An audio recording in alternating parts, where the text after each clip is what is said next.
When it comes to wristwatches, there's nothing quite like a band made of genuine leather.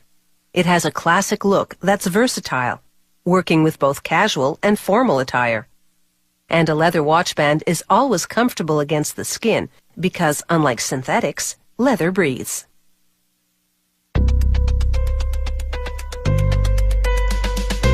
These premium watch bands are made of alligator, a leather with an unmistakable texture and shine.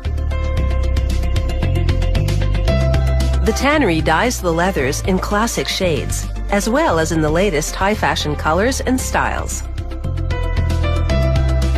Nearly all the production steps are manual, beginning with cutting leather pieces for the band's two straps.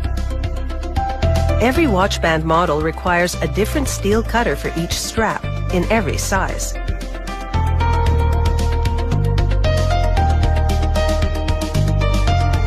Now they coat the backside of each piece with glue.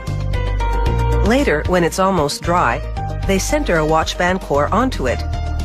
This flexible form is made of synthetic material, reinforced with fiberglass. Using a machine with a fine blade, they make small cuts at the ends to let the leather fold smoothly over the form.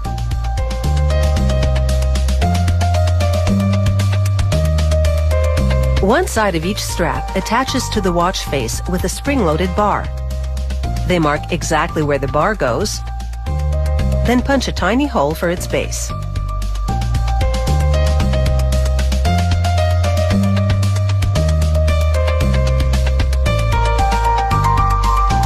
Next, they apply super-strength glue and fold the leather over to encase the bar. The glue dries instantly.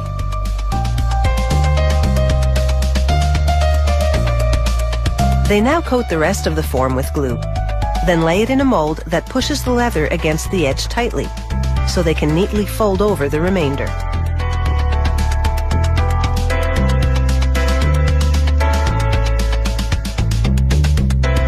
They run the open end through a machine that cuts a beveled edge. Next, they run a tiny sander over the leather on the backside. This roughens the surface, which will help the leather backing adhere.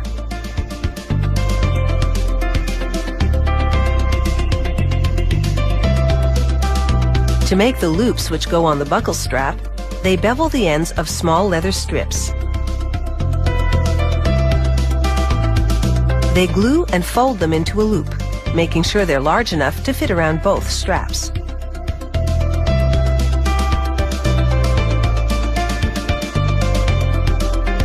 One loop sits directly below the buckle. A glued-over flap of leather locks it in position. They press it flat with pliers to ensure a good bond. They machine stitch each strap with strong polyethylene-based thread.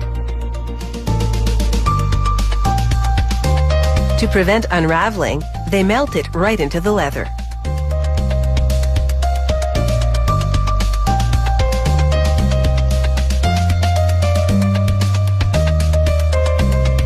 On the buckle end, they pierce two holes for stitches that reinforce the locked-in first loop. Then they punch two holes in the back of the second loop for stitching to reinforce its glued-together ends. This loop has to be movable so they don't stitch it to the band. They heat the edge of each strap. The iron's rounded tip molds an attractive rounded edge. Using a heated tool again, they widen the channel through which the buckle will pass. Now they insert the buckle end into a stamping press. It cuts a slot for the buckle's tongue. A heat press burns the company name into the leather lining. That same strap then goes into a press which punches the sizing holes. From here, both straps go off to the buckle department. Random samples are subjected to rigorous quality control testing.